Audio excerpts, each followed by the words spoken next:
समझ में आई आप लोगों के कि गणना बोधक के दो भेद होते हैं, एक पूर्णांक और एक अपूर्णांक बोधक। क्लियर। इसके बाद अगला भेद लिखिए आप। पहला कौन सा था? निश्चित संख्यावाचक। अगला भेद लिखिए आप अनिश्चित संख्यावाचक। अगला भेद कौन सा लिखिए आप? अनिश्चित संख्यावाचक।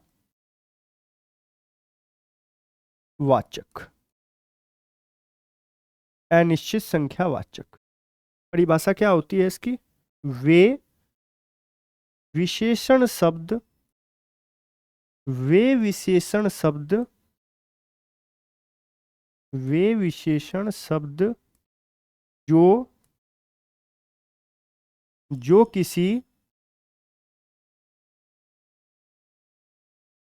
किसी अनिश्चित संख्या का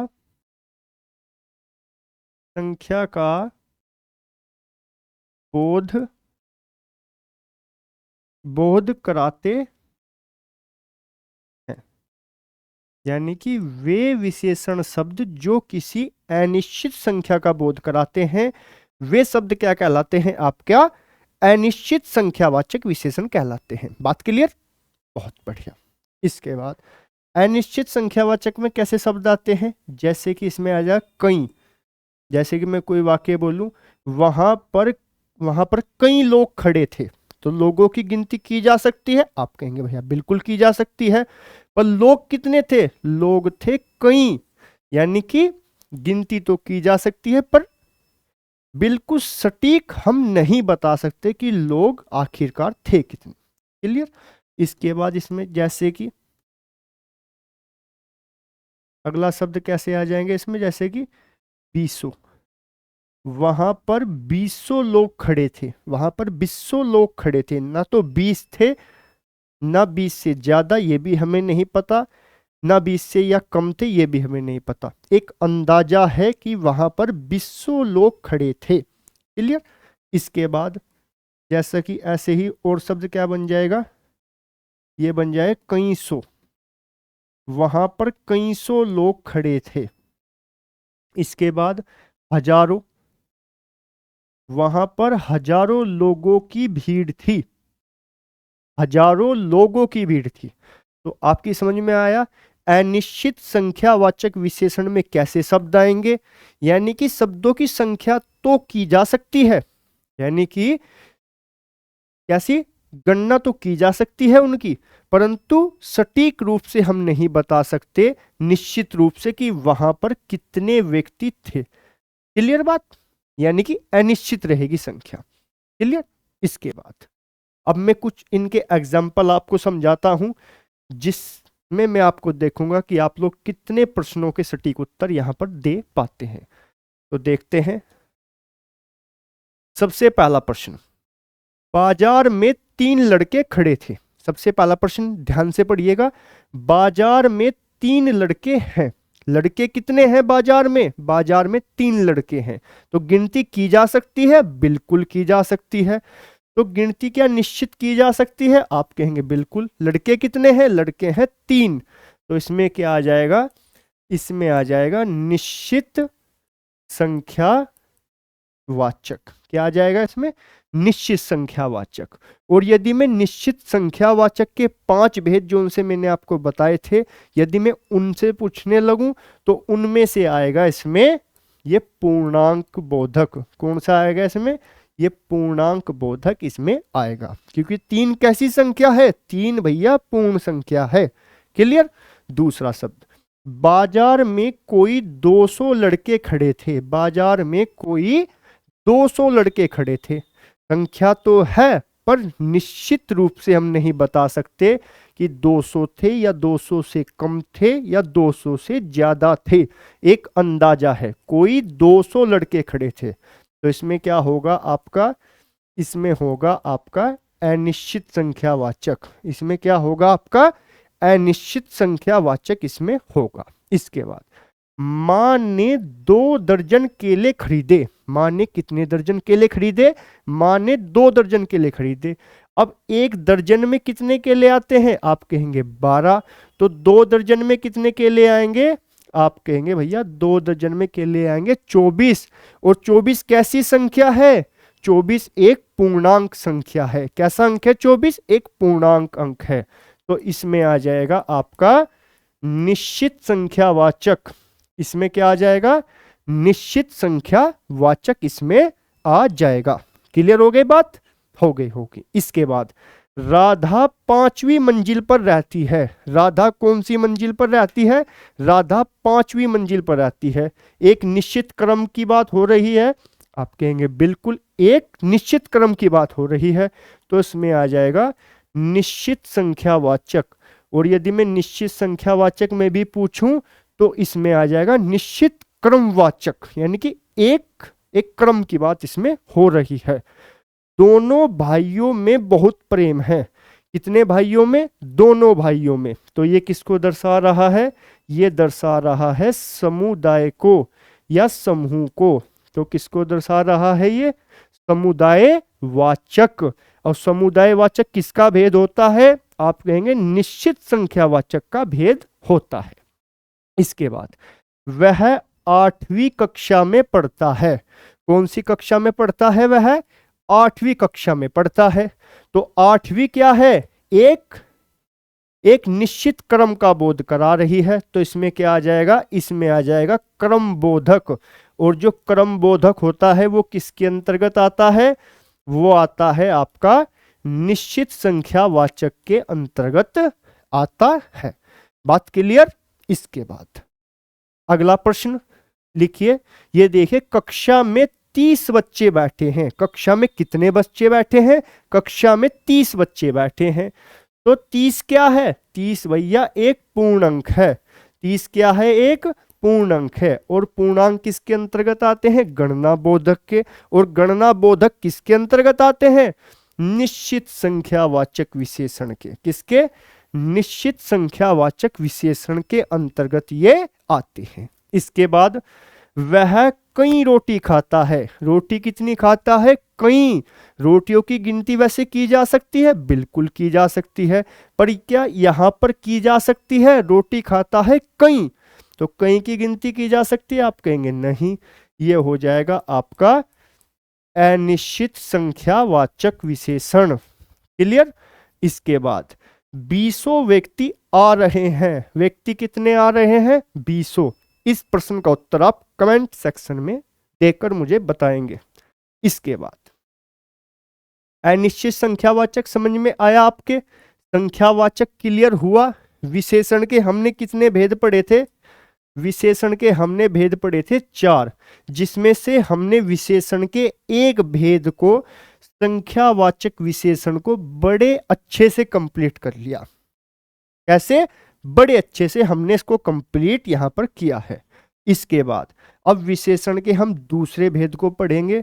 दूसरे भेद का क्या नाम है? इसका नाम है परिमाणवाचक विशेषण। क्या नाम है इसका? इसका नाम है परिमाणवाचक विशेषण। तो हेडिंग डालिए आप, परिमाणवाचक विशेषण। परिमाण वाचक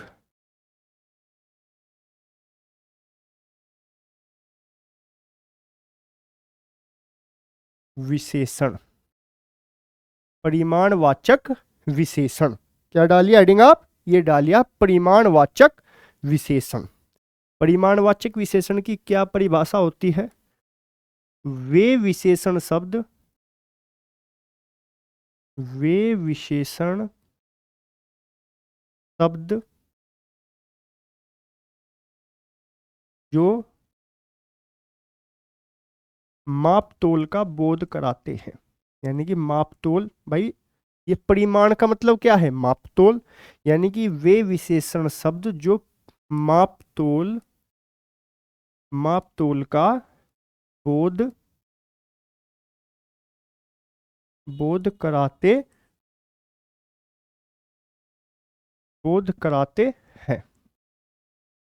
बोध कराते हैं। वे क्या कहलाते हैं? वे कहलाते हैं आपका वे परिमाणवाचक विशेषण, वे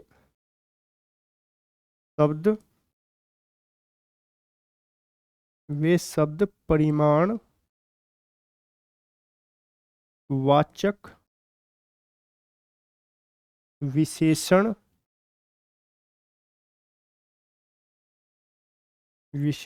के अंतर्गत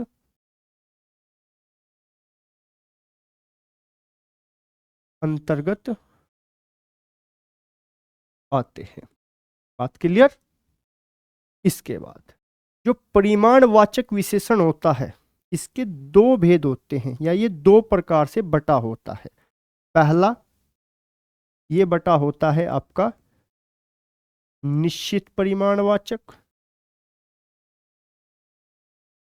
निश्चित परिमाणवाचक विशेषण, और दूसरा जो ये बटा होता है वो बटा होता है ये अनिश्चित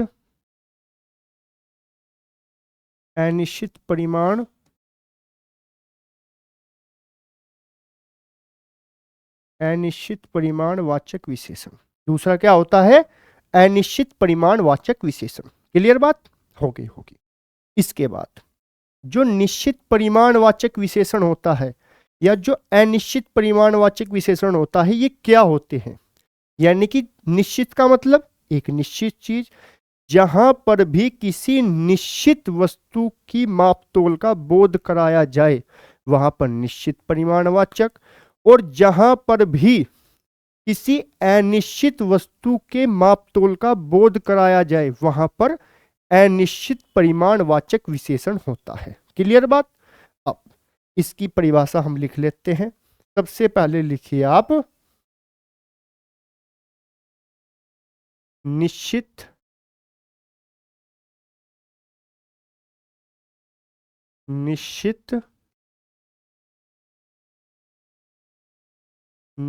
परिमाणवाचक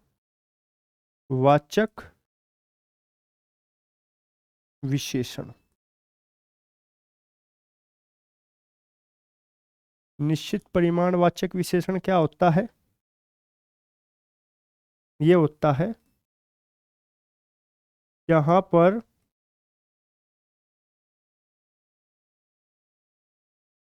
पर किसी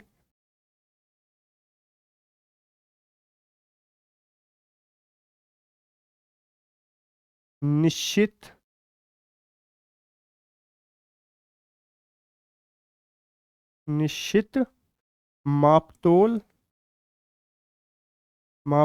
का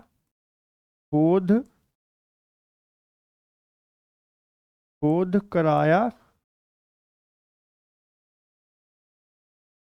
निश्चित मापतोल का बोध कराया जाता है, वहां पर क्या होगा? आपका निश्चित परिमाणवाचक विशेषण होता है। वहां पर क्या होता है? निश्चित परिमाण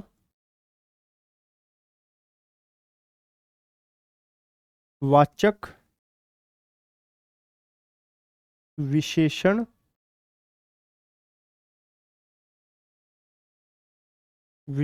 कहलाता है। वहां क्या कहलाता है? निश्चित परिमाणवाचक विशेषण ये कहलाता है। बात क्लियर? हो गई होगी। जैसे मैं यहां पर एक एग्जांपल से आपको समझाता हूं। क्या? 5 लीटर दूध। क्या लिखा मैंने लिखा 5 लीटर दूध। तो 5 लीटर दूध क्या है? एक निश्चित मात्रा का बोध करा रहा है। आप कहेंगे बिल्कुल, एक निश्चित मात्रा का यह बोध करा रहा है। क्लियर? 5 लीटर दूध। इसके बाद 10 मीटर चौड़ा रास्ता। 10 मीटर चौड़ा रास्ता या एक निश्चित मात्रा का बोध करा रहा है। रास्ते को मापा जा सकता है, निश्चित माप का बोध करा रहा है। आप कहेंगे बिल्कुल, निश्चित माप का यह बोध करा रहा है। अगला एग्जाम्पल, यदि मैं यहां पर लिखूं 5 मीटर, 5 मीटर कपड़ा। अगला एग्जाम्पल क्या लिखा मैंने, 5 मीटर कपड़ा। क्या 5 मीटर कपड़ा भी एक निश्चित मात्रा का बोध करा रहा है? आप कहेंगे बिल्कुल। यदि एक एग्जाम्पल में और लिखूं, मैंने यहां पर लिखा अगला एग्जाम्पल, मैंने यहां पर लिखा कई लीटर, कई लीटर दूध। क्या इसको मापा जा सकता है? आप कहेंगे बिल्कुल, माप तोल की बात है, तो यानी कि परिमाणवाचक के अंतर्गत आएगा। पर क्या एक निश्चित मात्रा में मापा जा सकता है? आप कहेंगे जी नहीं, इसमें आ रहा है कई लीटर दूध। तो दूध को मापा तो जा सकता है, आएगा तो परिमाणवाचक के अंतर ही। पर इसमें क्या आएगा, इसमें आएगा अनिश्चित परिमाणवाचक। इसमें क्या आएगा, अनिश्चित परिमाणवाचक आएगा। तो परिमाणवाचक आपके समझ में आया? भाई परिमाणवाचक में क्या होता है, माप तोल का बोध होता है। जहां पर निश्चित माप तोल का बोध हो वहां पर निश्चित परिमाणवाचक, और जहां पर अनिश्चित माप तोल का बोध हो वहां पर अनिश्चित परिमाणवाचक। क्लियर? इसके बाद अगला लिखिए आप अनिश्चित परिमाणवाचक। अगली हेडिंग क्या लिखिए आप, अनिश्चित, अनिश्चित, अनिश्चित परिमाण, अनिश्चित परिमाणवाचक। तो अनिश्चित परिमाणवाचक के अंतर्गत क्या आएगा, वे शब्द जो अनिश्चित,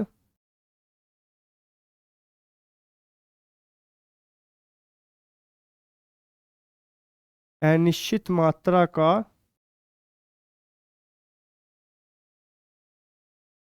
अनिश्चित मात्रा का बोध, बोध कराएं, वो क्या होगा, वे शब्द जो अनिश्चित मात्रा का बोध कराएं, वहां पर होगा वे शब्द, वे शब्द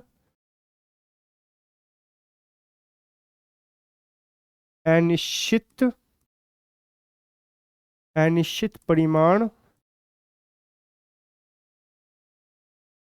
वाचक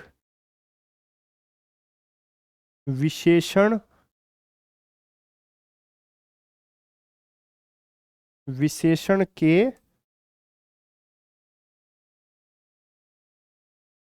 अंतर्गत आते हैं। भाई वे शब्द किसके अंतर्गत आते हैं, अनिश्चित परिमाण वाचक विशेषण के अंतर्गत आते हैं। जैसे कि यहां पर मैं दे दूं एक एग्जाम्पल कि बहुत चौड़ा रास्ता, बहुत चौड़ा रास्ता। भाई रास्ता कैसा होता है, रास्ते को मापा जा सकता है? आप कहेंगे बिल्कुल। परंतु क्या एक निश्चित माप इन्होंने दी है? आप कहेंगे जी नहीं, बहुत चौड़ा रास्ता, यानी कि अनिश्चित परिमाणवाचक। इसके बाद अगला आप लिखिए यहां पर एक कई मीटर चौड़ा, एक कई या 200 मीटर, मीटर चौड़ा, 200 मीटर चौड़ा कपड़ा।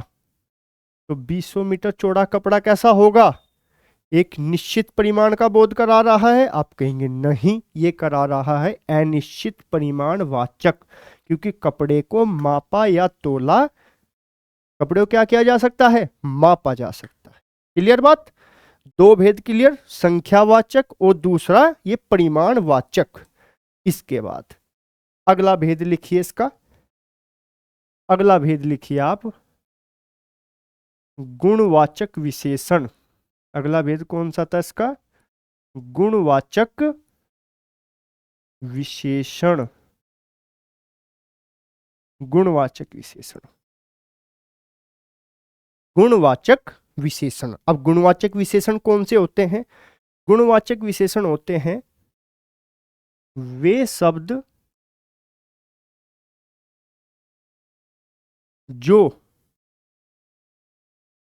वे शब्द जो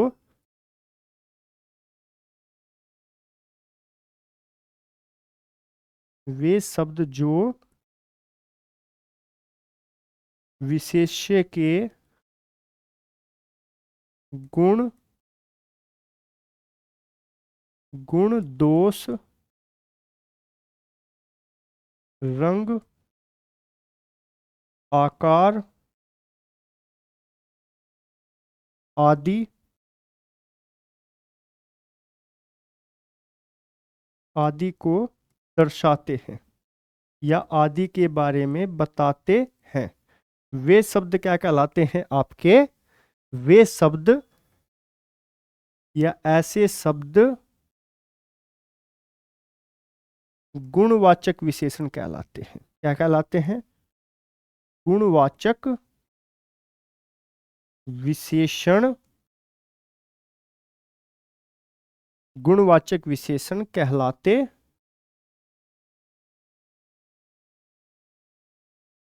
गुणवाचक विशेषण कहलाते हैं। क्लियर?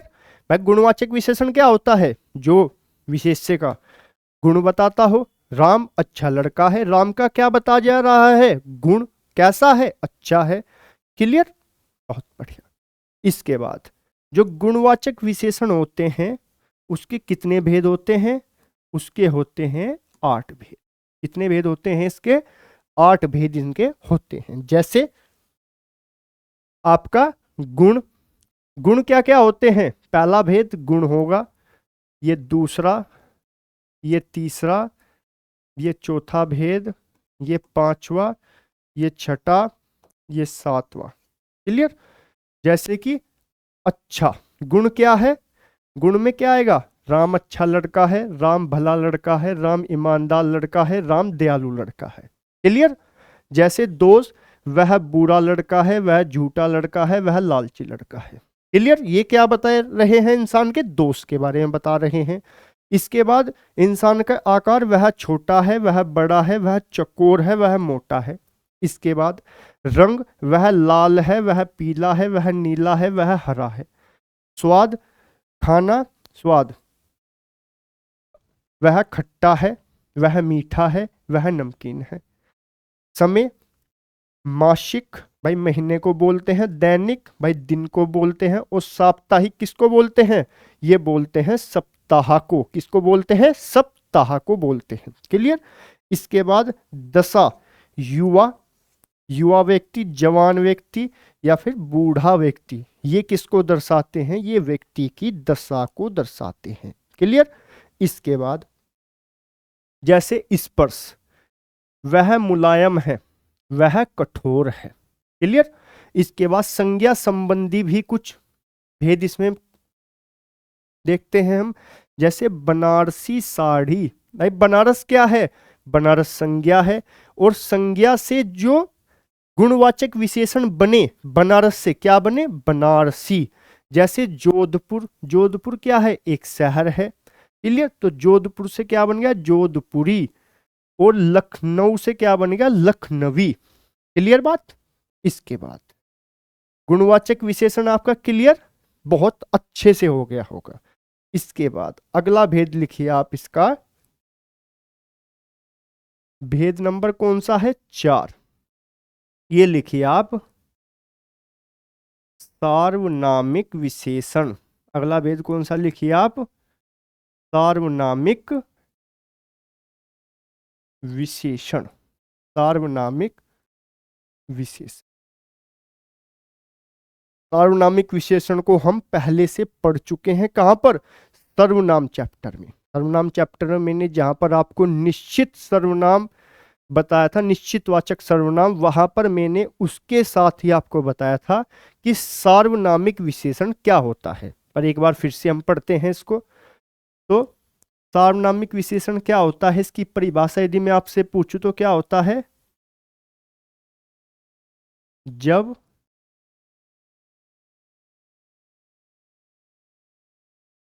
जब किसी सर्वनाम का पड़ोसी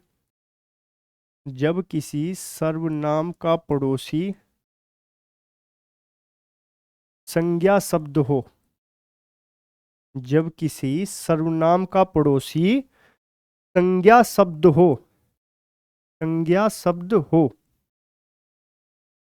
संज्ञा शब्द हो, और किसी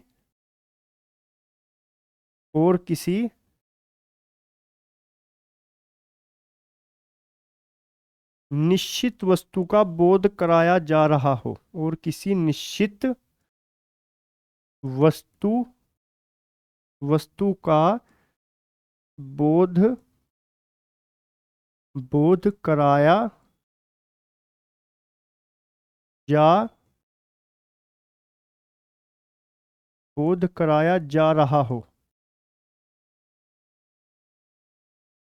जा रहा हो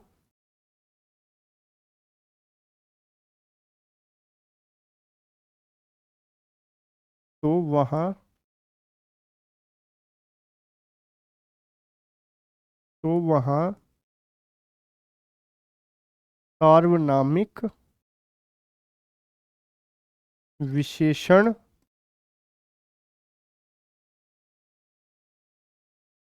होता है। तो वहां पर क्या होता है भाई?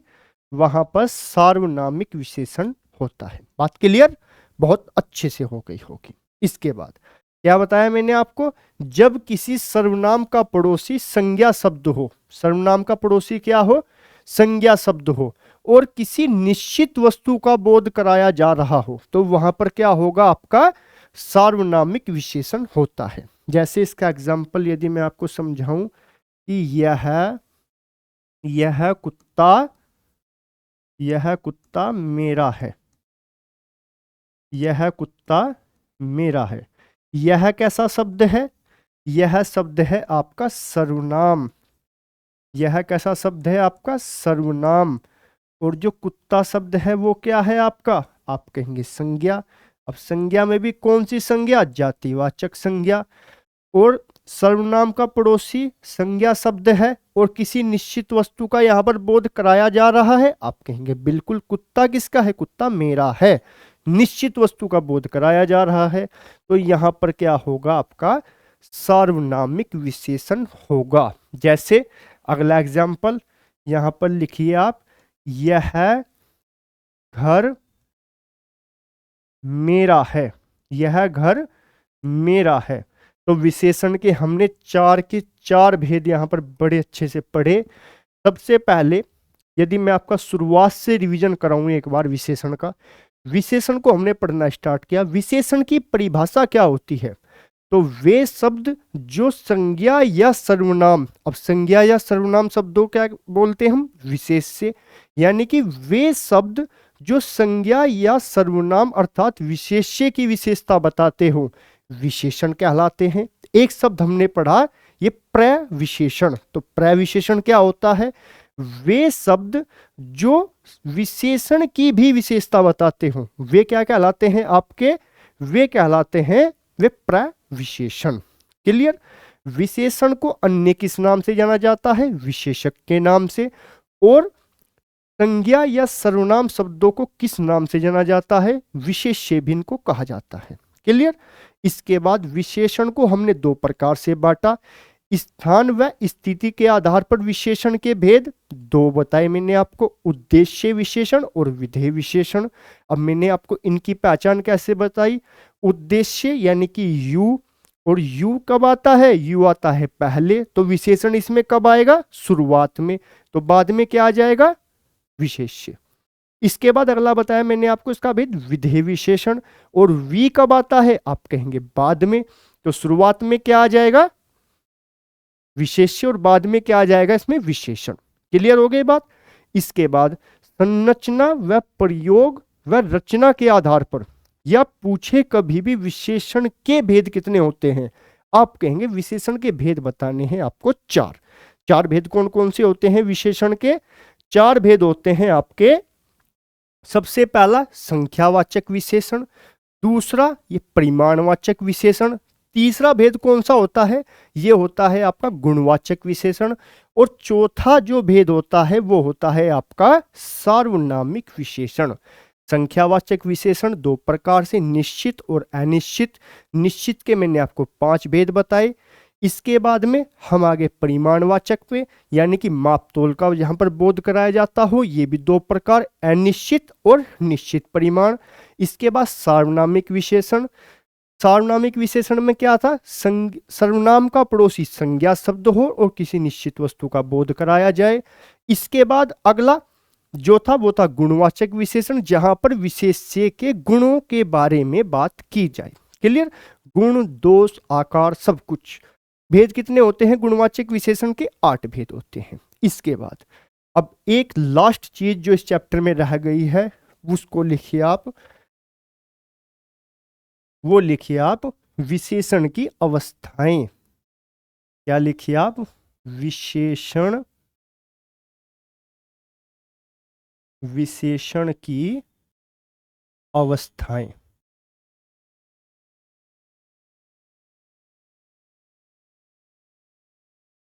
विशेषण की अवस्थाएं, विशेषण की कितनी अवस्थाएं होती हैं, आप कहेंगे विशेषण की जो अवस्थाएं होती है वो होती है आपका 3। विशेषण की कितनी अवस्थाएं होती है, विशेषण की 3 अवस्थाएं होती हैं। सबसे पहली अवस्था ये होती है आपका मूलावस्था, दूसरी अवस्था कौन सी होती है, ये होती है उत्तरावस्था। दूसरी कौन सी होती है, उत्तरावस्था होती है। नंबर जो तीसरी अवस्था है वो कौन सी होती है, वो होती है उत्तमावस्था। वो कौन सी होती है, उत्तमावस्था, उत्तमावस्था होती है।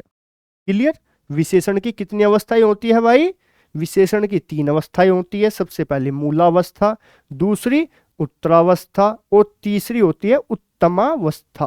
क्लियर, इसके बाद जो मूलावस्था होती है, मूलावस्था में क्या होता है, इसमें होता है जब जब किसी जब किसी से जब किसी से कोई तुलना न हो, जब किसी से कोई तुलना न हो, तो वहां पर विशेषण की कौन सी अवस्था होती है, जब किसी से कोई भी तुलना न हो तो वहां पर विशेषण की अवस्था होती है आपकी मूलावस्था। कौन सी, मूलावस्था। इसके बाद उत्तरावस्था कौन सी होती है, जब जब किन्हीं जब किन्हीं दो में तुलना हो, जब किन्हीं दो में तुलना जब किन्हीं दो में तुलना हो तो वहां पर क्या होगा आपका, वहां पर होगी आपकी उत्तरावस्था। कौन सी, उत्तरावस्था। मूलावस्था क्या होती है, जब किसी के साथ कोई भी तुलना न हो। उत्तरावस्था क्या होती है, जब किन्हीं दो में तुलना हो। और जो उत्तमावस्था होती है वो क्या होती है, वो होती है आपकी जब सबसे तुलना हो, जब सबसे जब सबसे तुलना हो तो वहां पर क्या होती है आपकी, वहां पर होती है उत्तमावस्था। वहां पर कौन सी होती है, उत्तमावस्था। क्लियर, इसके बाद इनके एग्जाम्पल, जैसे कि मैं आपको एग्जाम्पल दूं कि सीता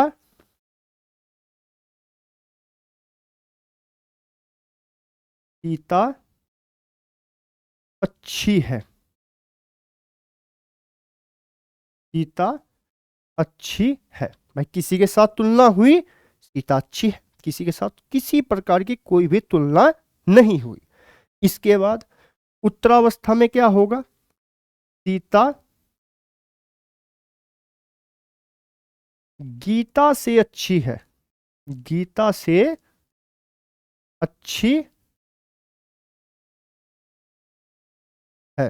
भाई तुलना हुई, लेकिन तुलना एक के साथ हुई, एक या दो गीता या रीता से अच्छी है तब भी। क्लियर।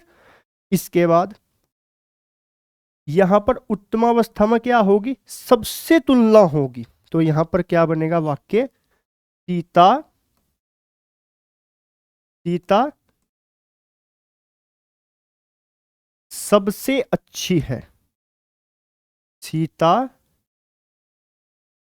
सबसे अच्छी है, सीता सबसे अच्छी है। क्लियर बात। भाई विशेषण की तीन अवस्थाएं हमने पढ़ी, मूलावस्था, उत्तरावस्था, उत्तमावस्था। मूलावस्था जब किसी से कोई तुलना न हो, उत्तमावस्था उत्तरावस्था जब किन्हीं दो में तुलना हो, और उत्तमावस्था जब सबसे तुलना हो। तो उत्तमा, जैसे मैंने आपसे कहा सीता अच्छी है, किसी के साथ कोई तुलना हुई, आप कहेंगे जी नहीं, किसी के साथ भी कोई तुलना नहीं हुई। दूसरा उत्तरावस्था, उत्तरावस्था में क्या होगा, सीता गीता से अच्छी है, यानी कि तुलना हुई पर किसी एक के साथ। और उत्तमावस्था में जब सबके साथ तुलना हो, सीता सबसे अच्छी है, चाहे कोई भी आ जाए, कंपटीशन में कोई भी आ जाए, सीता सबसे अच्छी है। तो ये विशेषण की तीन अवस्थाएं थी। इसी के साथ आपका जो विशेषण का चैप्टर है वो हुआ कंप्लीट। दीजिए मुझे इजाजत, नमस्कार।